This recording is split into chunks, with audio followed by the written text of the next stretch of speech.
know, I'm having mixed feelings about money nowadays because of my husband's family. The family is fairly rich. I heard my father-in-law owns some of the inheritance and a fair share of land and buildings. At least according to my mother-in-law.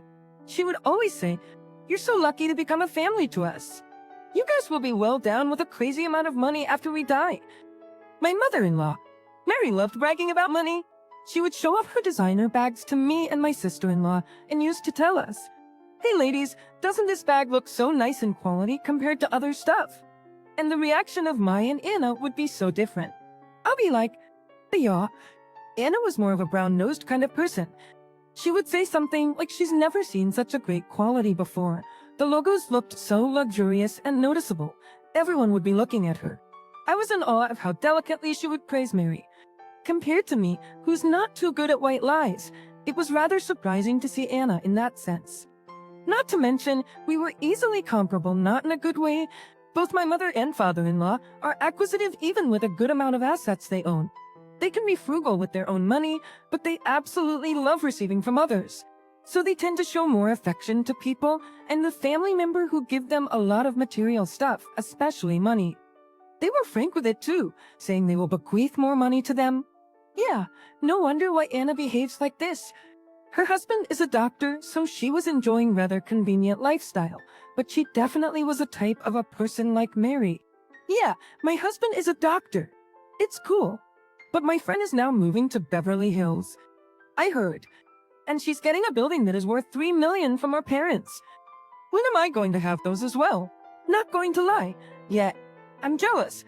Whenever I come to my mother-in-law's place and overhear the conversation she had with her friends, I could tell she was so obsessed with money. One time, we were all gathered up for the father-in-law's birthday. We were still having a good time until dinner and sharing some conversation.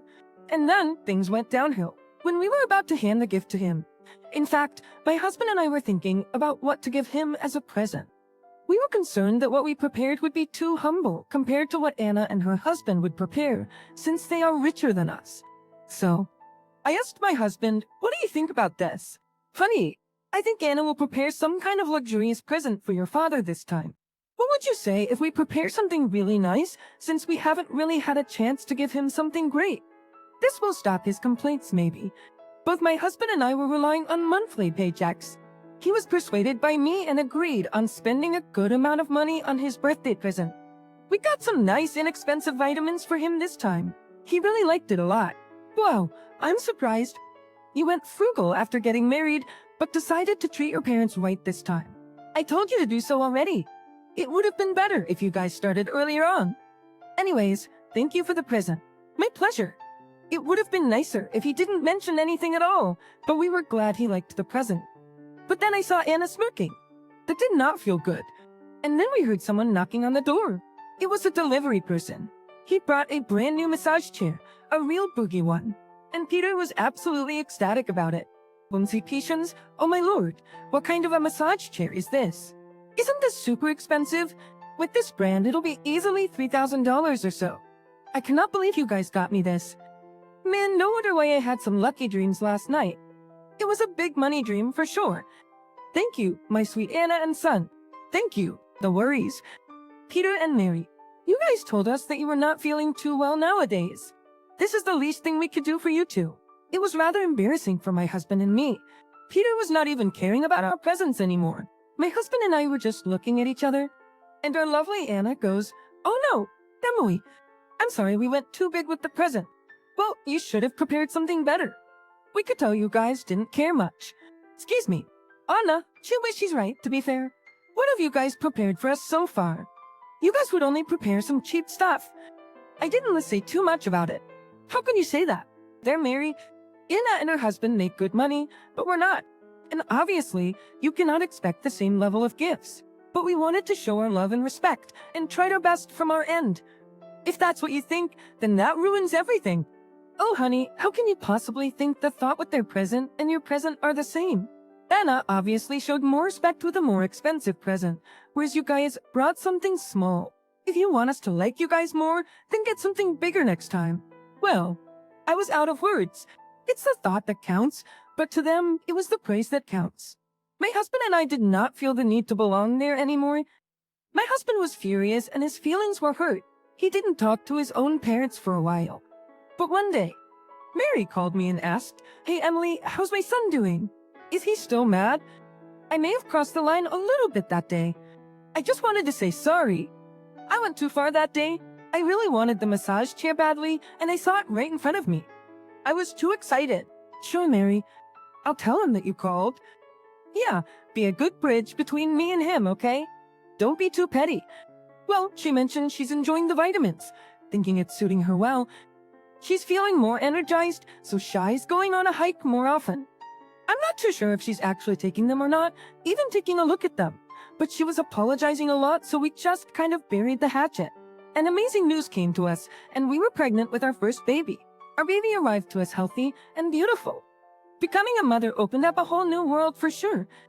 It was a totally different one compared to how I was before. I was so sleep deprived. I would doze off a lot whenever I got a chance, and I started having so much respect for all the mothers in the world. But the time went by so fast. I got used to becoming a mother to my baby, and she grew up so fast, and I started having my own time again. So my husband and I decided to properly start a business of our own. We actually started building the ideas 3 years ago. Raising a child requires a lot of money, and we thought we'd need more resources to earn some income rather than just relying on a company. We were discussing what kind of business would be appropriate for us to launch. My husband brought up the idea of a floral tea business. We are both so interested in teas in general, and we thought it added some rare value, so it sounded very appealing. We have a kind with us, and now we knew where we wanted to head. So my husband was focusing a lot on running the business, and I started focusing a lot on developing different flavors of floral teas. We did put our heart and soul into it, and in the middle of a snowy winter in December, we finally opened up our first store. We prepared so much, and thankfully we were having a lot of customers on our opening day.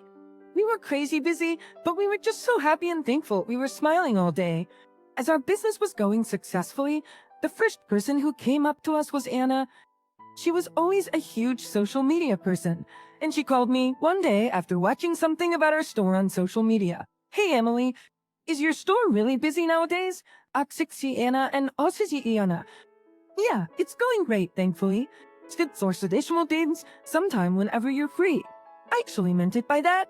I wanted her to come and see us doing very well, since she was the one who always intentionally put us down. I wanted to show her how grand the business is going, and I wanted to make her feel jealous. She told me that she would come to see us with Mary someday and hung up the call. A couple of days later, she really came to our store. I was so busy with loads of customers, and someone came and tapped on my shoulders. "Hey, Devilly Busy. Mary and I were out shopping, and we thought we would drop by." "Oh, hey, Anna. Thanks for coming." "Hey, Memory. Welcome." "Oh my goodness. So many customers. The place is filled with people. You guys really are doing well. How did you guys make it happen?" Mary seemed to be very surprised with lots of people in our shop. She was the one who was so opposed to our idea of starting the business, and we have succeeded in making her surprised. I wanted to play it chill, so I told her this is a rather less busy time, and I would offer them some nice tea. I brought them some nice floral tea and sat by them. Mary, of course, was being nosy and bombarding me with so many questions, and Anna looked rather discouraged. "Oh, I just had a lot of sushi. I'll take it slow." "Well, the store is smaller than I thought." "Oh, Emily, it looked bigger in the pictures." "Small? This is big, especially when you compare it with many other stores around us. Don't you think, Mary?" "Yeah, it does look big. The store looks the biggest in this alley." Well, now I finally have a son and a daughter-in-law who became the CEO of a business. Great job, both of you. Oh, don't mention it. The Mary. Him and I before I even finished my sentence. Anna swoops in disrespectfully and says, "Hey, Mary, I think I should open a shop like this too. I think I can manage an easy and small shop like this well." Wait, an easy and small shop? Don't you think you were a little too rude by saying that? You think it is easy to run a business. You have to think about the sales expenses and taking care of the employees. It is a lot to put together. It may seem easy but requires millions to think about. Well, a person like you might encounter more difficulty, actually. You need to do your own dishes, but you were having maid? Hasn't it been a while since you have done your own dishes, honey? I know you are entitled and love putting me down in front of Mary, but quit it. Excuse me? Cannot believe how proud you are of such a small business. Well, Mary, let's go. I'm feeling sick with the bragging already. Oh, okay, let's head out. Anna left looking displeased after a small quarrel, and although I felt annoyed, I was somewhat satisfied since I somewhat gotta have a bit of revenge on them for the first time. After that night, I told my husband about what happened earlier in the day, and he was happy and proud of the episode too. Hunter was longing to get acknowledged as well, and now he received it. But then, COVID came unexpectedly. Everyone was going through tough times, and we could not avoid the difficulty either. The sales were cut in half, and seeing so many empty tables made us so sad and scared. And of course, our lovely Anna called us up. So no. Emily, looks like you guys will go bankrupt. What can you do? She pretended she was worried. I was worried and upset, but I knew what was going on with her. I didn't even want to be bothered, so I just hung up. Mary knew the challenges we were facing, but she didn't reach out to console us at all. Later, I found out that Mary had told Hunter that she didn't think we would do well in business. I was upset, but I felt sorry for my husband for having such nasty parents. Our business was declining, but Mary's birthday was approaching. She was greedy enough to expect gifts even in tough times. She would call us and hint at what kind of gift she wanted. Ta-da! This is the limited edition Hermes scarf. Hey, Mary, you really wanted this, didn't you? Oh my goodness. Anne, you have an amazing eye for gifts. Your thoughts behind the gift are so touching. And what is this? Is this all you prepared? Hurry. This is my birthday, and you prepared something that is worth $500. Really? I'd rather not take anything from you guys, if this is the present you think I deserve. She would hurt us with these kinds of words, and we really wanted to head back home as soon as possible. I was trying to be as respectful and patient as I could, and we went through dinner together. After dinner, I had to do the dishes as well since Anna was having some back pain. As I was doing the dishes, I heard someone screaming, "Let go of my scarf!" And I heard my daughter burst into tears, so I ran to the living room. My daughter was on the floor, and I saw a part of the scarf was wet. I assumed my daughter wanted to play with the scarf and maybe put it in her mouth. Anna saw that and suddenly pushed my daughter away, and she started crying. I couldn't believe my eyes. Mary, who saw everything, didn't say anything, not even to protect her grandchild. Well, you know when someone is too surprised, you lose your words. I couldn't believe it was real. Before I could take any action, Hunter ripped the scarf in half. Are you all insane? Really? For a piece of a goddamn scarf? Wait, did you really tear that designer scarf apart? Do you have any idea how much that is? This is the present I prepared for your mother, but a new one now. By the way, my husband never caused a scene or showed his anger to anyone. But seeing his precious daughter being treated like this with his shabby piece of scarf like this, he could not hold it in. As he ripped the scarf, Mary was so surprised, and Anna seemed to be so scared of Hunter. I realized then that this is it. This is the end of our relationship with them. I picked up the scarf and threw it in front of Anna, and we left the house. My husband and I decided that we would never visit her house ever again, even on their birthdays or holidays. We focused on our business, and we never looked back. Having that unfortunate incident gave us some motivation, honestly speaking. It gave us the strength to carry on. And it has been a year or so without seeing them at all. Mary called me all of a sudden. She suggested that we take part in investing, as Anna is making a lot of money off of it. I sold the building and invested in it too. I believe it's going to be quite a lot of money. I insist you guys do the same too. So you called us to lure us in to invest the money. But y'all, I'm letting you guys know with a pro tip. And what's up with your attitude? I truly had no words. I guess she wanted to carry on as if nothing has happened. Of course, that was not our case, though. Hunter did not want to say any further and hung up. He did not want to rebuild any damaged relationship with his own family, so he ignored all the calls coming from his own mother. But they insisted that the blood is thicker than water. We had to see her. Mary came into our store looking ragged. I'm sorry to bother you guys, but could we have a word? It was rather odd. We have not seen her for a while, and she looked very poor and ill. She was always covered with designer clothes and expensive bags, but seeing her in this condition really threw us off guard. She told us the story, and it all made sense. Remember when I called you guys to participate in the investment? They asked me to do so. There is a really good chance, and if I take part in it, I would get multiple times of interest. She made it sound so tempting, saying she's only letting me know about this since I am her mother-in-law. So I sold my building to invest. I have received some revenue, and I thought it would really earn much. After that, I gave Anna and my son all of the savings for addition of the savings from my pensions, and the next day they were gone. I was not doubting them at first, but now I can't get hold of them for more than a month now.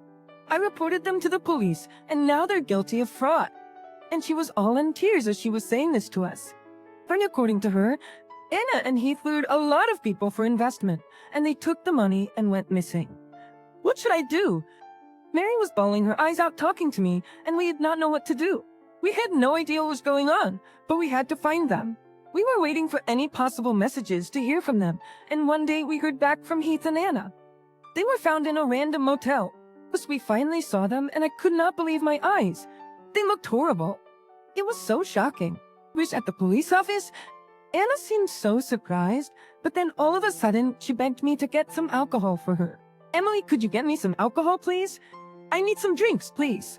I had no idea what happened, but Anna became an alcoholic and Heath was looking at me with blank eyes. Anna was gasping for some breath, looking for some alcohol. I could assume what they had been through. The couple invested a big amount of money. They were not satisfied with their own earning, but ended up losing everything.